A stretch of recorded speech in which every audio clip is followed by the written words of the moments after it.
Climber, should you move to Nashville? And should you decide to move to Nashville, what should you do when you get there?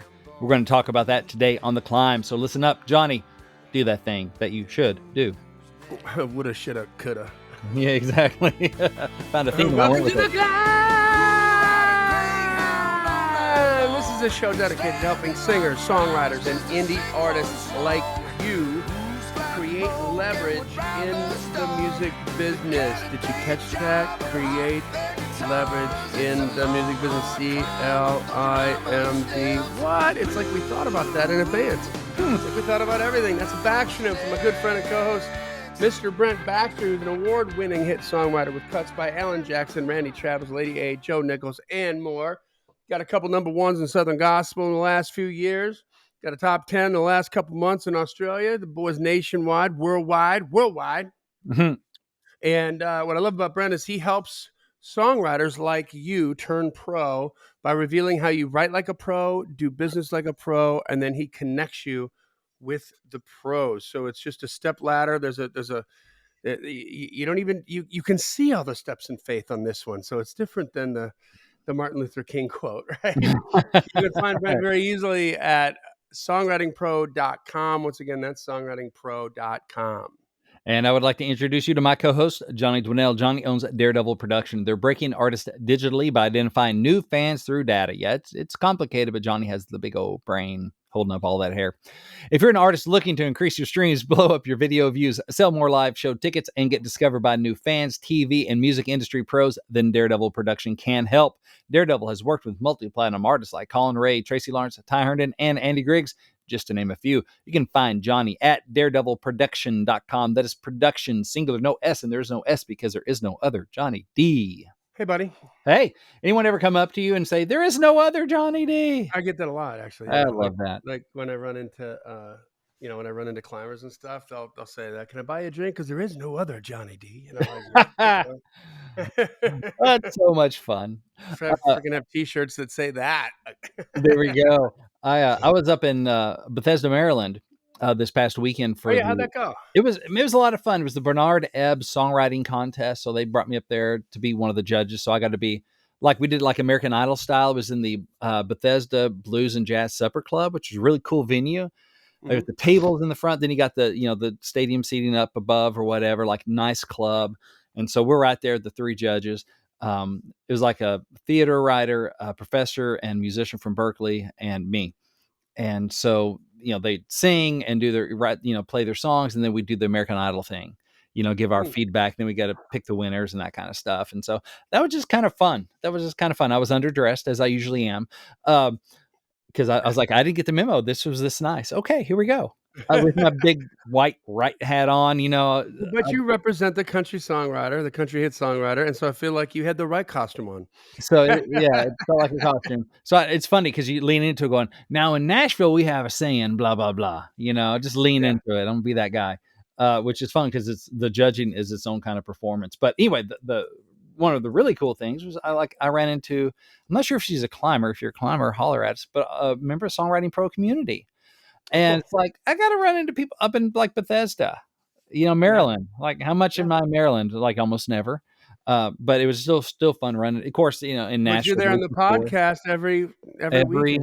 Exactly. Yeah. Exactly. So just really cool. Just really cool to run into people. And over the past week, running into climbers and all that good stuff.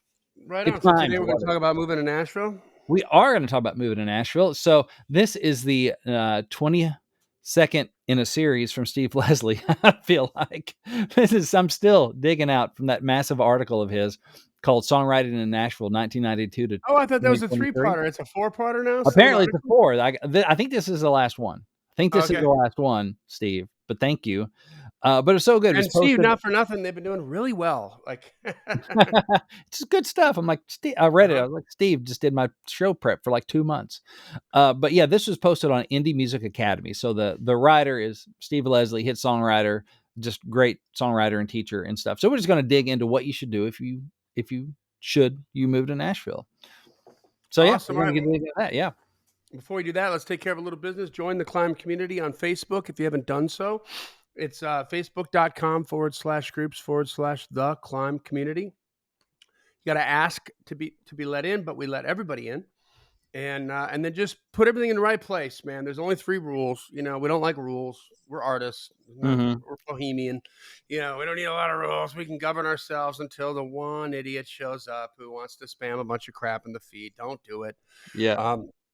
If you do that, we know you don't listen to the podcast. And I just honestly, I don't even ask any. I don't even think I'm reprimanding people anymore. I'm just like, you're out. You're out. You're out. Like, because if you did listen to the podcast, then you didn't hear it, and that's okay too. And it's just like, Yeah. bananas. But listen, that's how much we love our C.L.I.M.B community. Like, we protect it fiercely. So there's no BS in there, and it's just all like good stuff. It's all jam, no spam, right? That is right. So one of the And places on Wednesday we have is for you to put your wins. I mean, we got a place for you to talk about gigs, a place for you to show your new music. And then we talk about the wins, like, in your career. And so let's hear some wins. well, I got to find it because I forgot to look it up beforehand. So I'm scrolling through the There you go. feed right now. Well, I What can a talk beautiful about feed it is. Oh, I got like it a though. great. Did you see the response I gave Jay Stott on that thing? No, I'm not sure yet. So he asked. He asked the question about marketing, right? Yeah, like like if I'm running digital ads to Spotify, like how, is it just asking like what should that look like? Like how many Mm-hmm. for amount of money I spend, how many streams should I get? And I That's was right. like, Yeah. I wouldn't do that directly. I Mm-hmm. wouldn't. I wouldn't do the promo that way. I would promote. You want to promote the videos, right? So they see you and they can Yeah. interact with you and all that kind of stuff. So I said you're promoting indirectly because you can tell them to go to Spotify Yeah. in those. Well, But and if it's like a video on YouTube, yeah, yeah, which is great. paid traffic that you're pushing out, like a video ad Mhm. that essentially you're Yeah. pushing out, with a hook on a song, or I mean, you want to promote the song. And I just had to remind them that, um, Spotify it's a distributor, and so Mhm. that's where people are going to go to consume your music, and marketing is the why. So it's kind of like telling somebody to go to Walmart for you, and you're like, what for? And you're like, just go to Walmart. Right. It's kind of like that, right? Because they haven't Yeah. heard the song yet. They're not attached to it. They don't know who Right. the artist is. They're completely unfamiliar with everything, but yet you want them to go there and get something, right? And Yeah. so you really want to do the marketing, and then they'll go, their damn selves and make that happen. So I That's fun. kind of laid that out for them. I thought, hopefully that I haven't seen a response yet. Yeah. See, good stuff in the C.L.I.M.B community. We don't spam, we jam. And speaking of jamming, every Wednesday we have our New Heights post, and that's where we encourage you, request that you share some of your music related wins with us so we can celebrate. We know where the party is and we can come in, join the party, and celebrate with you. So a couple of those, we have more, obviously, and every time, which I'm happy about. We have more than we have time to share. But the first one is Will Gunnell Music, says, might have a taker on my song, Drink, Drink, Drunk. Conjugation song, which it's funny. I've written that same title with Anthony Oreo. Will, I hope you wrote it better than Anthony and I did, because ours just wasn't great. So I'm assuming if you might have a taker on it, yours is better than mine. The conjugation song. Conjugation. Yes. That sounds dirty, but it's not. It's No, grammar. it is grammar. I gave dirty looks to my teacher, Mrs. Edwards, when she had us do conjugations back in like 3rd grade or 4th grade. So, all right, let's see here. Brian Mullen, I think. Sorry if I'm mispronouncing your name. Says, I'm way behind some of you, but my socials are slowly growing after I started them a couple weeks ago. Starting to get 2 other songs I've written performance ready, and things are moving along. So I'm happy about that. My wife dropped another single, and it seems to be doing well on Spotify. It's doing exactly what we want it to do with her numbers, while preparing her for a big summer release that we're incredibly excited about. So Climber, Brian Mullen, and your wife, congratulations. And he says, hey, I'm way behind y'all, but that's the thing, man. We're all on climb. We can't. Best time to start climbing was 20 years ago. When's the next best time to start climbing? Today. That's So right. wherever you are on the climb, it's more a matter of direction than it is, exactly where you are at the moment. Position. Yeah, it's a matter of direction, not position. Exactly. So last one we'll do today is from Climber Brad Hacker. Says, another song is under consideration for a major artist, written with Karen Fraden. This is a doable win because double win because I tracked the demo. Triple win Nice. for demo singers because you will always be needed due to my Axl Rose voice. So the other win is that he's not going to take any work from demo singers. And he goes, and I'm talking Axl now, not Axl then. Yeah. so, Oh, so yikes. Jordan Suter provided the amazing vocals. I'm in touch So with that emotion. that's funny. So I got Axl Rose vocals. No, Axl now. All right. Well, I love that, you guys. So make sure you follow the podcast wherever you consume podcasts, so that you get all the episodes. You can cherry pick which ones are the best for you, and then tell a friend about it. That's the biggest thing. That is. I mean, you guys spend all this time with us, and we work really hard to try to give you valuable information. Share it. Get more people in. That's what we want. We want to keep growing it and doing what we're doing. So with that, let's get into Nashville. So I'm moving to Nashville tomorrow. What do I need to know? Well, the first question is, should you move to Nashville? and the thing is, I don't tell anybody to move to Nashville, and I don't tell anybody to move home. That is above my pay grade. In fact, All right right. now it's very almost cliche to encourage people not to move to Nashville because we're sick of the traffic already. Well, there's that joke. Yeah, exactly. We're busy enough. We're full. Yeah, we're full. That's right.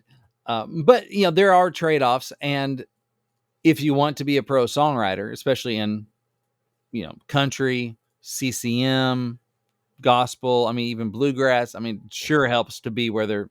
I think Tim Nichols, who's I think been on the show before, we interviewed him in Denmark. Mm-hmm. He has said he's kind of famous for saying, or he heard the advice, if you want to hunt tigers, you got to be where the tigers are. Mm-hmm. And so it really does help to be in Nashville for just so many reasons. But we're going to assume that you decide to move to Nashville. What should you do when you get there? And this is taken from, again, that article, Songwriting in Nashville, 1992 to 2023 by Steve Leslie, hit songwriter, and was posted on Indie Music Academy. So shout out to Steve and Indie Music Academy. All right. So, he says, Nashville is still the songwriting capital of the universe and one of the best creative environments on earth. So if you have your heart set on making it in Music City, as a songwriter, I would recommend this. And so he just basically gives a bullet point list of what you should do when you move to Nashville. I thought, oh, that's fun and easy. Let's just kind of pop down these and chat about them. All right. Yeah.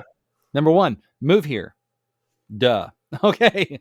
Right. So move to Nashville. Number 2, get a 615 area code phone number. I remember it was such a good day when I got, I love Arkansas, but it was a great day when I got my Nashville number. Because I got that 615, I was like, I have arrived in the 615. I have this number for the rest of my life. Man. I still got my 818, dude, from That's 20 funny. years ago. And I don't, you know what? I don't need to change it. I'm not going to change it unless I have to. I think it's interesting. I don't know if that's a little bit of an old school thought on that. Because for me, I for sure wanted that Nashville number. I was so excited to get a Nashville address, P.O. box in Nashville to get that Nashville area code. I don't know if it matters as much now as it did then, because of course we all know that Nashville is a city of transplants. Yeah. That everybody comes from somewhere else. So in fact, you're a unicorn in Nashville if you were born and raised in Nashville. If you're actually from there. Normally if I meet someone that's from Nashville, I'm like, you're the third one, Yeah. Can I touch you? I was like, can I touch you? And they laugh. They're like, yeah, sure. No way. Yeah, exactly. Is your poop like rainbow colored with glitter? They're usually like legacies in the business. So like, oh, Dean Miller or whatever. So I don't know if it's as important now. Now it may just be psychologically for you to go, I'm here, right? That scene, that old movie, Thing About Love. I think it was called Thing About Love or Thing Called Love. About the Bluebird. It kind of made the Bluebird famous, had River Phoenix in it.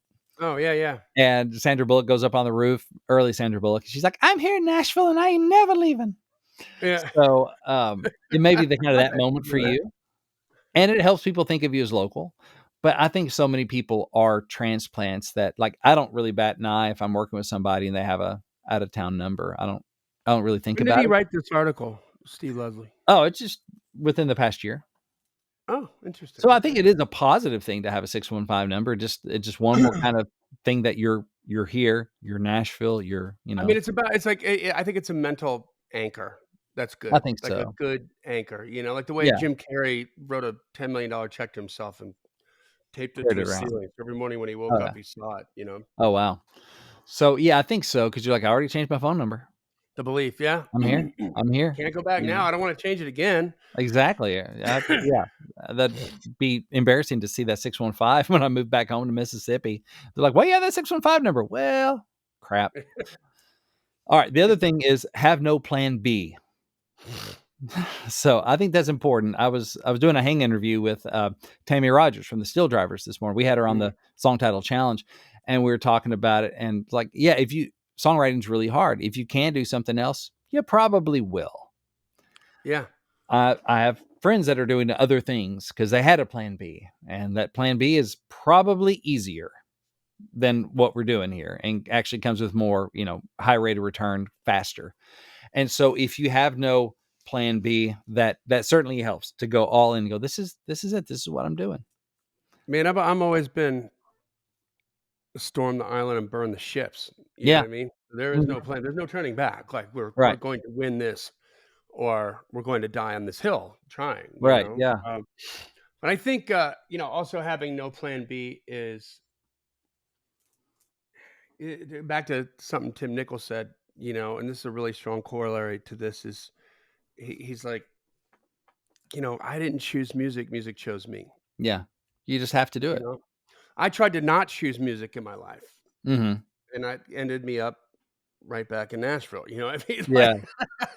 like, me not doing music, I made a bunch of money, and then all of a sudden, I had a tracking room in my house that was pretty sweet, and I was in 2 bands, you know what I mean? And I'm Yeah. just like, "Okay," like, who am I kidding? I thought I was kidding myself. That was me trying to adult and and Yeah. and go to something after mind you, the island was blown up because I was on the hairband island, and we did burn the ships and storm the island, and then they nuked the island, and so, uh, we didn't necessarily lose, but we didn't win either. We just got Right. nuked, like, along Yeah. with everybody else in the genre. Like we But didn't lose. We just ran yeah. out of time. Yeah. Yeah, we just ran out of that's right, and who knew? Who knew that Yeah. the genre had a time limit? But, Yeah. Lord have mercy. But yeah, that's a man, that's a big thing, and when you have, like, people in your I mean, we're a band thing, a lot of Nashville stuff is artist thing, so it's different, Mhm. but, I see this with Josh. I mean, the artist we're working with, there's some people in the band are all in, Mhm. and some people in the band aren't, and it's just a pain in the ass, like, it's like, yeah, well, I'd like to make that big, huge show that's super important. That's going to be game changing for everybody. But my Nana's birthday is, Yeah. and we're like, dude, what? Like, come on, Yeah. yeah, go over and have tea with her the day before, and make this show. Your Nana would be proud if you moved up, but It's it's tough. the Yeah. deal. So, along with have no plan B is have no time limit.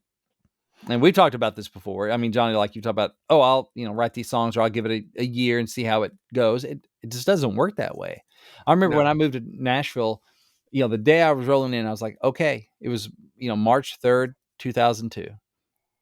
And it's like, all right, 2 years from now, I'm just going to head down and work. And 2 years from now, I'll look up and see where I am. And that was it. And of course, 2 years later, actually to the day, I got the Alan Jackson hold. So I was like, all right, doing all right. doing okay.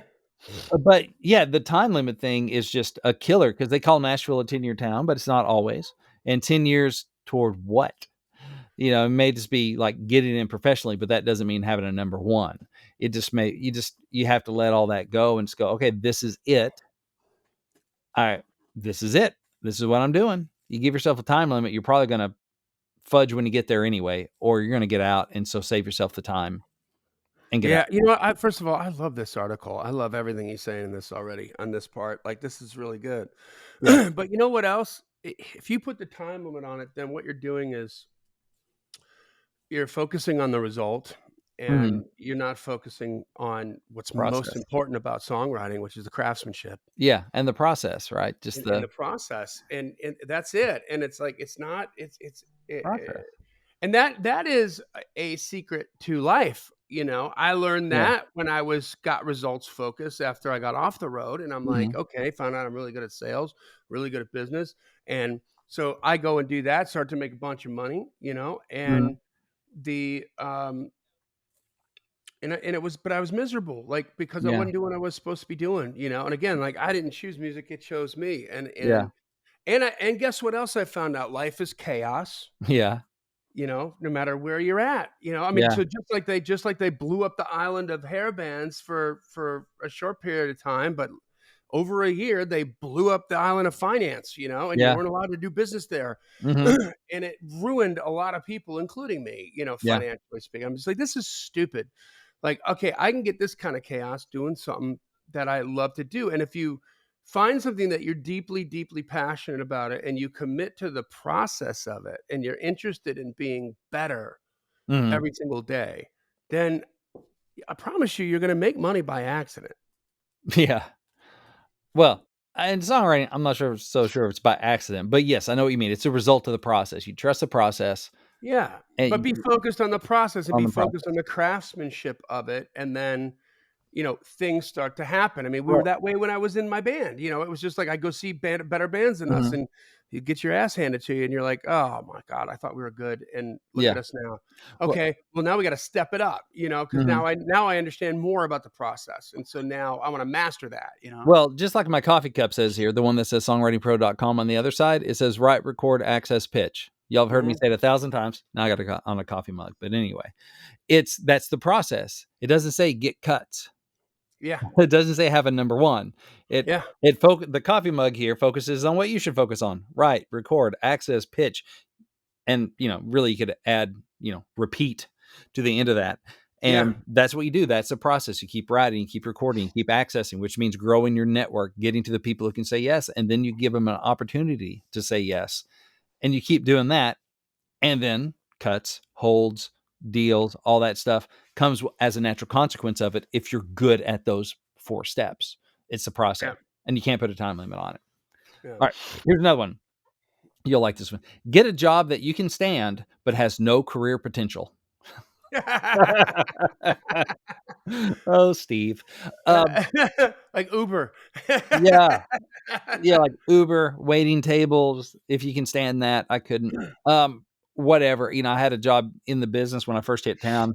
Well, I had 2 jobs. I waited tables at Cracker Barrel, and then I worked in the admin department of Blue Water Music, and just doing data entry stuff, putting in Jim Lauderdale and Kim Ritchie's royalty statements into the system so we could get them paid. So I was helping pay other songwriters, and Talking about a carrot, talk about a carrot. oh Let's see, yeah, for sure, you because I can was do on this?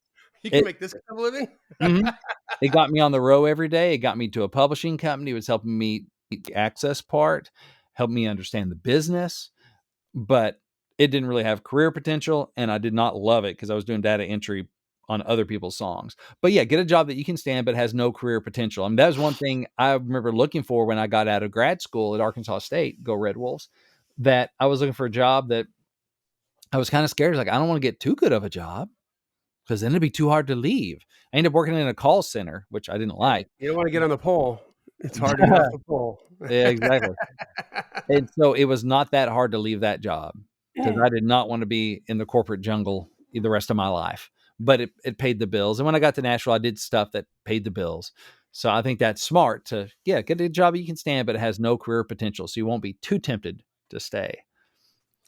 And when you're too by the way, when you're too tempted to I mean, here's the like, if you're doing that, if you have a job that just, like, has that potential, it's kinda like, you know, don't have a plan B, because Yeah. if you have a plan B, then you gotta be putting some energy towards that, Mhm. right? Yeah.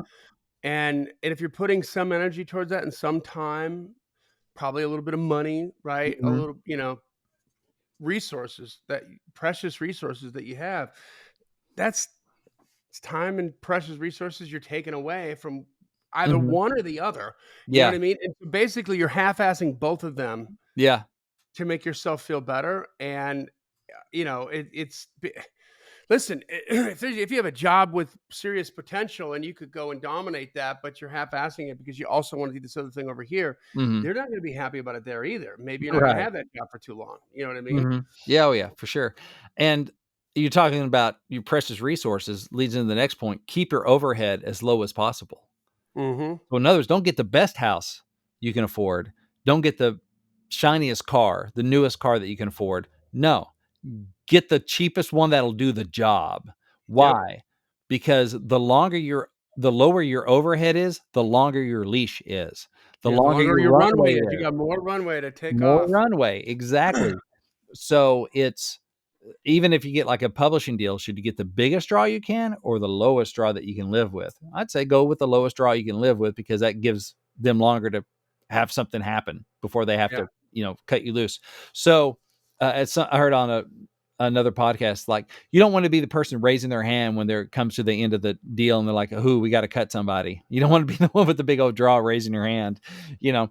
But so Right. the housing, I mean, my first house that I got, I was roommates with Matt Klein, who's now my brother-in-law. So I rented a room from my So good uncle's seeing him the mother-in-law. other Yeah, day. when I first got to Nashville, I rented a room, and then eventually I moved out and became roommates with my buddy Matt. And then with the first house I got with Alan Jackson money, I got a little $10,000 house over in Antioch, and it was just Yeah. like a little 2-bedroom, solid house that wasn't too far away from downtown, and Mm-hmm. the payments were like seriously like I don't know $500 or $600 a month. Yeah. It was Yeah. like a car payment, and of Yeah. course I ended up buying a truck, but I paid that off pretty quick. Yeah. The truck was kind of my one fun purchase, but keep your overhead low because there's going to be you're lucky if there are hills to go with the valleys. The valleys are guaranteed, right? You're Yep. lucky if there's some hills. You want to be able to ride that stuff out as long as you can because it's coming. Like I said, you're lucky, you're blessed if you get a hill. And so the lower your overhead is, that leaves money for what? It leaves money for demos, for Yep. anything you might need, for equipment. If you're a musician, if you're building your home studio, it means maybe if you do have that job, you don't have to work as many hours if you're doing like an hourly thing. So you can take a little Yep. more time off for chasing the music thing. So, and then, yeah. And if you get that hit, keep your overhead low. Kind of the common Yep. wisdom is you get the first hit, try to pretend you didn't. Put it back Yeah. for taxes and a rainy day and try not to change your lifestyle. Just Yeah. go enjoy the better rights you'll be getting. It's like Bono's advice to all artists who just get signed. He's like, okay, look, don't buy the big house and the car until the live album, comes out, because if you make it that far, then you're going to be okay. You know what I mean? Yeah. Yeah. Then you have a career, but otherwise you don't, and just rat hole all that stuff because Mm-hmm. then you can walk away with something. Right. All right. Next up, go out every night and hear the competition. And I'll combine this one. Sign up to play writers rounds. And if you don't play and sing well enough, go out anyway. Involve yourself in the songwriting community.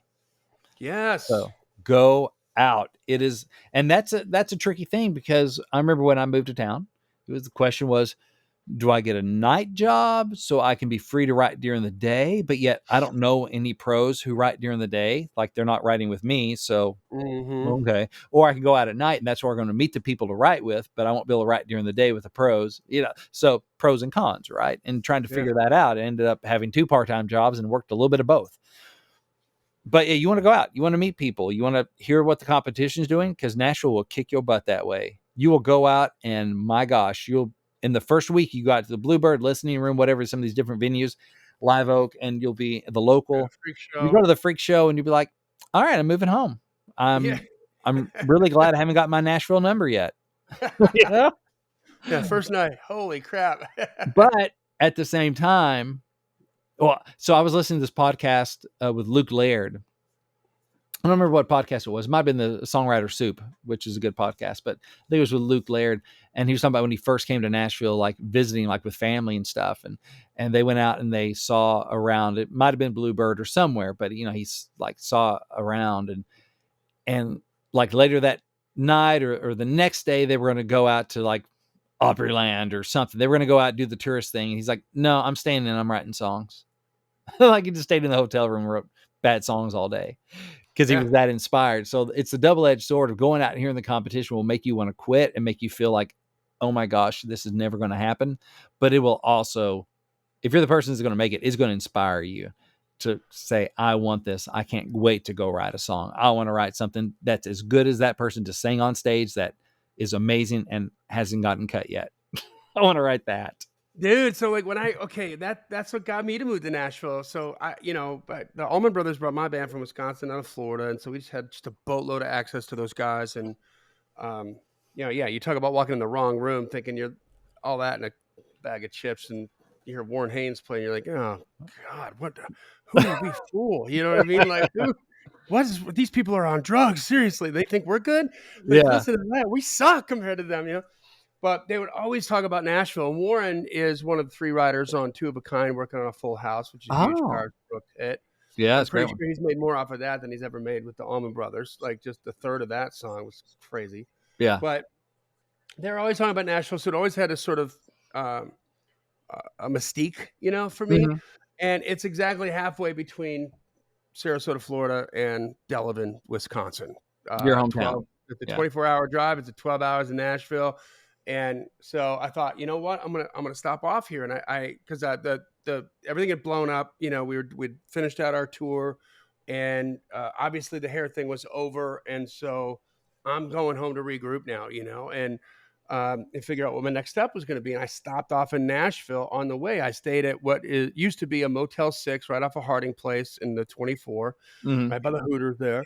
And I picked up a local rag. And I mean, how many open mic nights or writers' nights are there in town on any given night?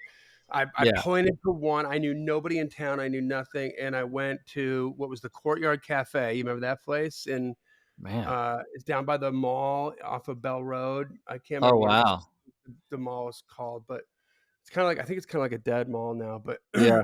this is in like a little strip mall Was that's that right Hickory by the Hollow? big yeah, right by Hickory Hollow Mall. That's it. Yeah. And so it's like like a dumpy little strip mall. It's not this big fancy glitzy Yeah. place. I walked in there to grab a cocktail. Now, once again, this is 1994, okay, Hmm. and I am, just out of a hairband, right, and um, that's all I listened to. I didn't listen to country at all. My parents did, so I heard someone say. But I remember walking in on a Monday night in this dive bar, Hmm. right, getting a cocktail, and there's three guys up on stage, and I had no idea who the hell they were, but I knew every one of those songs, and I didn't listen to country. Yeah. Let that sink in. I was like, "This is a Monday night in Nashville?" Like, one of them was Earl Buckley, Friends in Low Places. Yeah. And the other guy, I can't remember his name, but he did, like, a bunch of Eddie Rabbitt hits, and my parents were big fans of Eddie Rabbitt, so and I was just like, and that was, inspiring I was like, okay, I'm moving here. I could not get home, get some money, and get back and get back into it is fast enough. So it was Yeah. so inspiring. Yeah.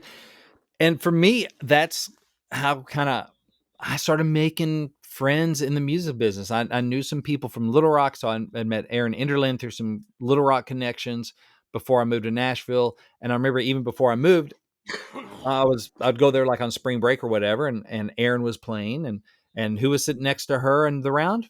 Anthony Oreo Mm, in one of those rounds. And that's how I no met way. Anthony before I even moved to town. So many, many good things in my life have come from writing a song with Aaron Enderlin.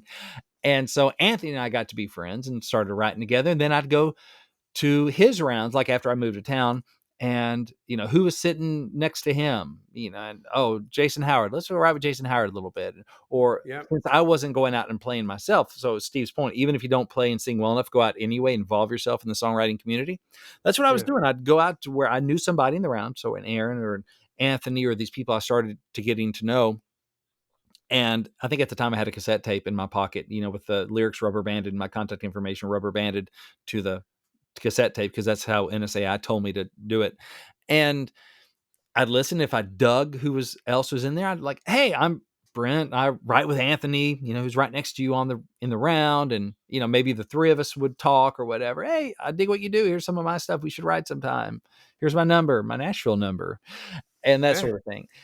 And that's how I started meeting people. And then, of course, I got the gig at Blue Water, which helped me get to the row every day, a job with no career potential, really, at least not for me. That got me the row every day and meeting other people. And so just going out and seeing that stuff. And it still works that way. I was at the Freak Show on Wednesday night last yeah. week. We were there. And so sure enough, Kylie Fry was there, who you've worked with before at Daredevil, and I wrote with Mhm. like last month, I guess. And so she was playing. So I got to, Who how else do you was in find that her room when you again? wrote with her? Do what? Was that Blue?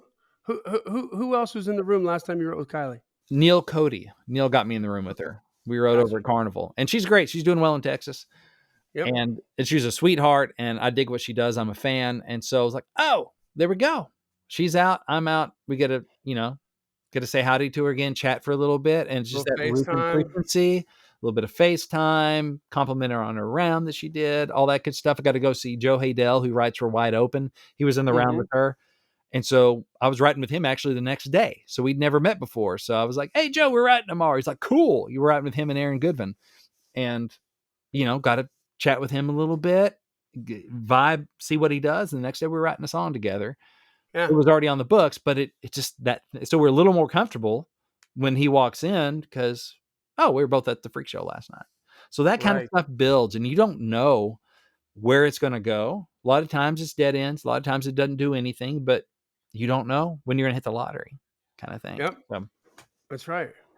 and Steve says, when you're out, go listen for the next Carrie Underwood or Morgan Wallen. So you're definitely talent scouting because it's so much Yeah. about writing with the artist that if you can find somebody that is that person and you can get in early enough and make a connection and hopefully you vibe well, then man, that can be gravy train. That can be life changing Yeah. for like generationally life changing. Because you're in You early. find Yeah. that Carrie. Because you're in early, and so you know what else you're finding is like we've described it like this on the podcast before, but people in your class. Mm-hmm. Yep. You know what I mean? There's like a senior class and they're graduating and they're awesome. And then there's like the freshman class, which are promising and they're up and comers, but they still got more time ahead of them Yeah. before they get to be seniors. And so there are so many, when you meet people that are in your freshman class, which is the class you're in, the day you Mm-hmm. arrive in Nashville, Yeah. and then you're going to grow up with those people. When you find that artist that's right there too, Mm-hmm. there you go. Well, just think about how many like freshman guys got to date senior girls. Yeah, not a Eh, lot, not many, right? Not many. It's like, not I'm many. sorry, you're a freshman. Go date freshman girls. Yeah, That sort of thing. It's a little bit like that. You can't expect to go right with the seniors who are the people having hits and pro writers and that kind of stuff. It just, hey, it's great if it happens if you just somehow land that. But really, and that's a point that Steve says you got ahead of him here is come up with your own class. I yeah, mean, that was my story with Erin again. So it's fun to kind of reminisce all these old stories, but she'd never had a cut. I'd never had a cut. She was going to MTSU. I was still living in Little Rock when we wrote Monday Morning Church. And it was through her connections that it got to Alan Jackson and he cut it. So it was both of our first cuts.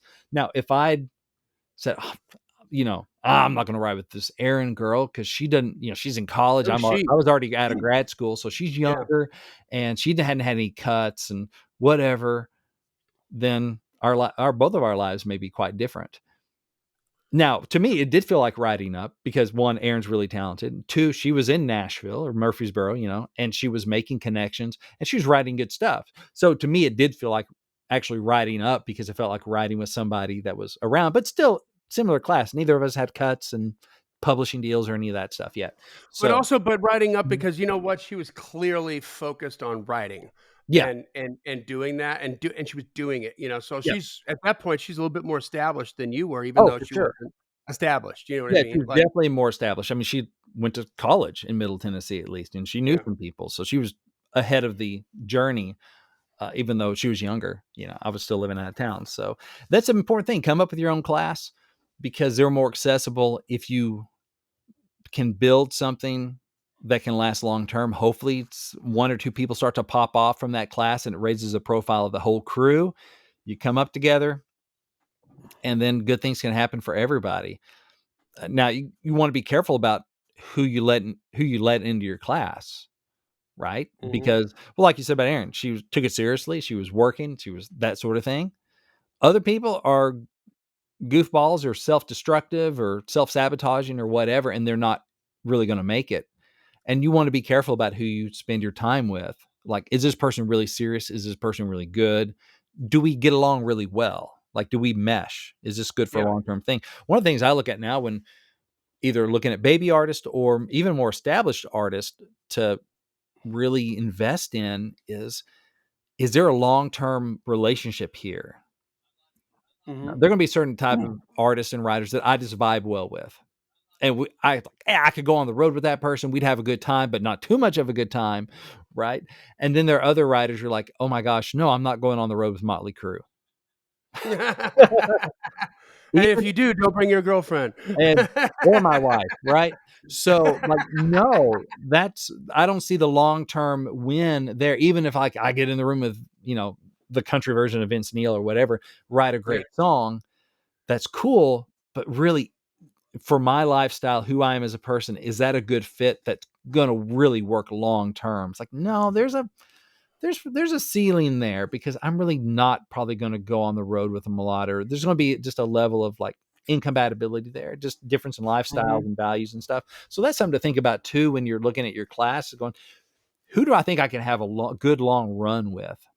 And it's Yeah. not just about like, would you be friends anyway? If you Yeah. weren't in this Yeah. business relationship, would you be friends anyway? Now, a guy like Anthony Oreo, it's funny. Now we're much more similar these days than we were back when we met. Oh, yeah. He was definitely the Johnny D of the relationship, Yeah. and The wild card. yeah, exactly. But we still hit it off, and we were good buddies, and we've remained friends, even though we don't write together nearly as much these days. Uh-huh. So there was much more of a runway there, or whatever. It's a good road ahead, just because, well, we were just friends anyway. And those are the people you really want to work with. All right. So another thing is familiarize yourself with who's on the radio singing which songs. Mm-hmm. I mean, it should be self-evident, but in case it's not, your chances of getting on the radio really go down if you don't even listen to the radio or don't like what's on the radio, but yet you want to Mm-hmm. be on the radio. Yep. You might want to rethink that. You need to look for the good. As I like to say, don't hate, investigate. Even if Mm-hmm. you're not digging some of the artists, some of the songs that are on the radio, if you want to be a professional, it helps you to look at those songs and those artists and investigate, why are they working? Something's working. They're on the radio. You're not. Their songs are on the radio. Your songs aren't. Why? Why is that? What is this that fans are reacting to? Go to a show of an artist you don't like, or YouTube it or something. Go and look at how the fans are reacting. Go, okay, I don't get it, but I want to understand it at least. I don't have to love it, but I need to Mm-hmm. understand it as a professional. Like, if you want this to be your business, treat it like a business. Yep. I can guarantee you that other people in the NFL are studying what, Aaron Rodgers and Tom Brady and whoever, whoever's having success, or what offensive coordinators that are killing it in the NFL. Other people, even if they go, I can't stand that guy, right? Mm-hmm. On a personal level, I can't stand that offensive coordinator, but they're putting up 35 points a game. I'm going to study and see what I can learn from it. Why? Yeah. Because it's a business. Yep. Mm. You can hate him all you want, his personality, right? Yeah. Maybe he's a douchebag, but you can study his moves, and you don't have. You can take the douchebag equation out of it, but whatever else he's doing to create success is working in spite of his douchebaggery. Right. See what you can apply to your business. Yeah. Another thing is, that Steve Leslie says here is, if you don't already know, learn the history of country music. So he says the Ken Burns documentary, Country Music, is a good place to start. Nothing impresses more than a knowledge and respect for an industry that you are hoping to become part of. And that's just smart.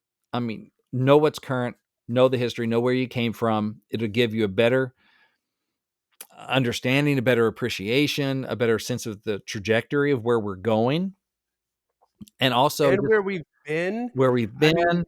it gives you perspective, like I remember being shocked the first time I heard that. I mean, we would everybody on this podcast, listening to this podcast right now, would agree 1000% that Johnny Cash is one of the icons of country music. Yes. And you may be shocked to know that when Johnny Cash first came out, the country music fans and people in the industry were like, he's not country. Right.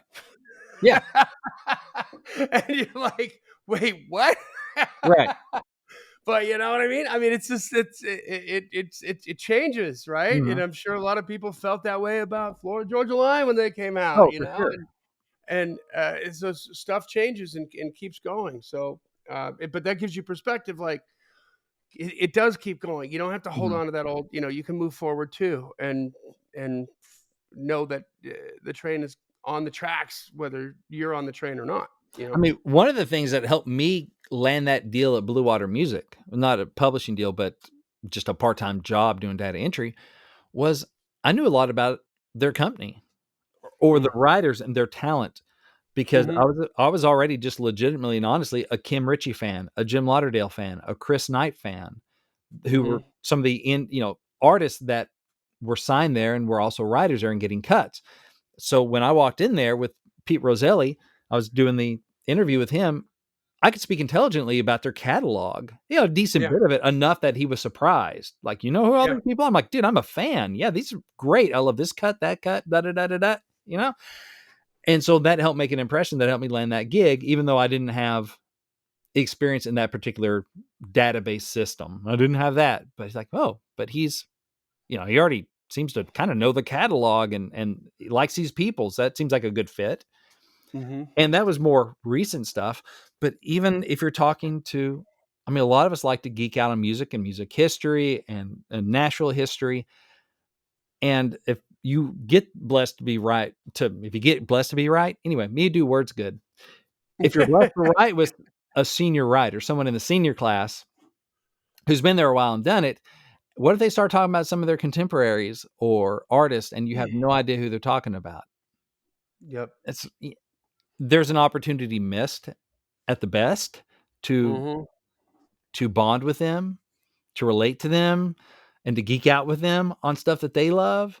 It's like if I get Mm-hmm. in a room and people start talking about NASCAR, I don't have a lot to add. I'm kind of Mm-hmm. like, Mark Martin's from my hometown. All right. That's about it. Yeah, they sure turn left, step on the gas, turn left, step on the gas. All right. Yeah, that's about all I got. And so there's only so much that we can relate to. And same thing with country music history, that it's an opportunity that we're all into this stuff. If you can know that stuff, you just seem more legit. Like, okay, Mm-hmm. this person really is ate up with it. Their foundation goes further than like 2 inches in the ground. Yeah. Man, some of that I like some of that old country, like early Florida Georgia line. Yeah. Ah. And it shows it shows you have just a fascination with it, which I think is a requirement, for Yeah. success. You just have to be fascinated with it. Yeah. I just was always just so fascinated with rock bands when I was a kid. It's like, Mhm. oh my god, tour buses. This is so cool. There's a tour bus right there. Like, and it just was.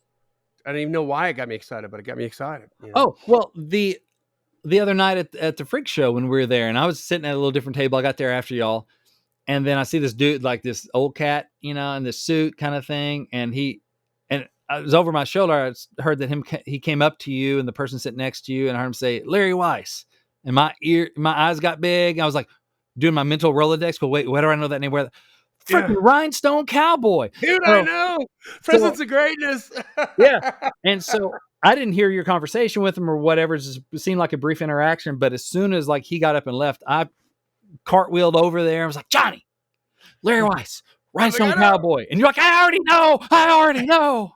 That's so cool, dude. Yeah. And he came in looking like he wrote Rhinestone Cowboy, Yeah, I man. He was know. smooth as silk, baby. Like, That guy was. Glenn Campbell money still. Uh-huh. Dang. But hey, you might miss that opportunity to either go over and say hi, have a conversation, not like it's going to change your life, but at least you're not giving them a blank stare. Yeah. Learn Who? something, I'm sorry, what'd you do lately? Or blow off some old cat. And then you're like, he wrote, oh, that's Bobby Braddock. He wrote He Stopped Loving Her Today and tons of other stuff. Yeah. Oh, I look like an idiot. Yeah, you do. Yeah. So you want to be a student of the business, student of the game. All right, last 2 points. Right. Improve your songwriting skills. Johnny, you alluded to this earlier. Be a student of the craft. Mm-hmm. You got to love the craft. You got to write your butt off. It's a quality game, but what opens the door to quality in the beginning is a lot of quantity. Yeah. You've got to get the reps in, get that Yeah. muscle memory to get a lot of we all hit obstacles and roadblocks when we write. There are certain, second verse, what do I do here? Or some sort of things. But the more you do it, the more you start building your Rolodex, your catalog in your brain, your toolbox of this is how I overcome this problem, or this is how I avoid that problem altogether. Because you Mm-hmm. just do it so many times that then you don't have to think about it so much. So then you can focus on ideas and melody and, You can focus on being awesome than just not Yeah. sucking. It Yeah. takes a lot Or of just work in not the trying to beginning. complete it, right? Yeah. Like, I remember, there's so many when I would do amateur song demos and stuff, it's just, clearly they wrote to, "This second verse works, that's fine, Yeah. let's just move on." And it's like, "No, man," and then I remember back to Anthony Oreo, I remember, Anthony Oreo writing with an artist of mine years ago, man, like maybe 2012 Hmm. or 2011, and they were in the lounge of the studio, and I kind of just poked my head in to see what was going on, and I just see him look up and talk to the artist. He's like, "Man, that's awesome." He goes, "Now we've got a real problem." And she was like, "What's that?" He's like, "We got to make this second verse as cool as the first verse." You know what I mean? And I was just like, that warmed my heart. You know what I mean? Yeah. To hear that, I was like, "Yes, you do. That's Yes. exactly the That right is the approach." thing. Yep. So, That's it. and if you don't love writing and can't make time for writing, you're in the wrong business. Like, if Yep. you don't love that, do you want to write great songs or do you want to have written great songs? Some people just want to Yeah. have written. Other people want to actually enjoy the process of doing it. And Yeah. you got to write. And the other thing is you got to co-write. And that is probably its own episode. We may have already done it. I don't know. We got so many behind us at this point. But there are many reasons for co-writing. You learn iron sharpens iron. There's the relationship part of it. So you get to know more people. It helps you get into the community and get talked about. Because when they play your song out, you may not even be there, but they might say, "I wrote this with Brent Baxter and Johnny Dwinell," whatever. And so there's the political part of it, the learning, like, oh, well, I was writing with Chelsea Stallings the other day, Hmm. and one of her new friends, Zach Runyon, and he's definitely a guitar guy, and one thing she told me that, hey, every time I write with him, I learn like new chords or new things on guitar, and so she's up in her game that level in Hmm. that area through co-writing. It's not guitar Sure. lessons. She's a more seasoned writer than he is.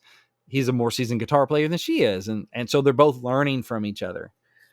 So that's another reason. There's so many reasons to co-write, but that's a big part of it. If you want to be Yep. professional, you really need to co-write. All right. I mean, What else? even you know what? Mhm. Hold on. Even if you're a self-contained artist that writes and sings all your own Yeah. stuff, like I think that sometimes there's a fallacy with people earlier in their journey. Like if you write something with somebody else, like you have to sing it, Mhm. or you have to be attached to that, and in a way that's more than just a writer. Mhm. And that's not the case at all. I mean, when Jamie Johnson wrote "Honka Donk Padonka Donk," that's nowhere near his brand. No, no, it's not. But his bank account's happy about that. Yes, it is. Yeah. I don't think you'll ever hear him sing it, but Mhm. which is a campy, cheesy song. But I'm sure they were just screwing around, Mhm. and then it just turned out to be. I know they were screwing around, and I know Right. that the people that plugged that song were screwing around when they pitched it. It Right. was a joke, and then all of a sudden they're like, "No, no, we like it." And they're like, "Oh no, they were just trying to make them laugh," and because it was like this little novelty thing. But no, they're like, "No, no, that'll work." And so I think I always say to the artists, because I've worked with a bunch of artists who are just totally like self-contained golden voice kind of stuff, and it's Mhm. like they're afraid to co-write because they don't want to change their brand, or Mhm. they're worried about. I'm like, you know what? You don't have to use you don't have to use any of the stuff that you write, but what do you think you're going to pick up from somebody who makes a living writing all day? If you Mhm. just sit in a room with them for 3 hours and write, you're going to pick up some Mhm. cool tools, some cool You are. perspectives, some cool tricks. If You nothing else, know, you get you're the gonna learn something. What could you learn? And bar just raised. from that angle, just from the fascination of like, "Ah, what don't I know? Like, Mhm. I'm gonna learn something in this room. This is gonna be exciting." And it might be something to do, and it might be something that you'll never do, you Right. know, but you're gonna learn something. That's right. And hey, as we're wrapping this one up, if you want to hear from someone who recently moved to Music City, like, about 4 years ago now, which is crazy, and is moved to Music City and is climbing, check out my Hang interview. So I do a series at songwritingpro.com called The Hang. This one's with our friend Chelsea Stallings, to bring her name up again. So I Oh, interviewed her good. for about an hour. It's in the Songwriting Pro member area. If you're a member, it's free. But we talked about, because she and I were just we were writing with Kaylee Bishop. And after that write was over, she and I were just catching up and chatting. And she was talking about how different it was living here versus attacking it from Salt Lake City, Utah, where she's from. Mhm. I was like, we got to record this.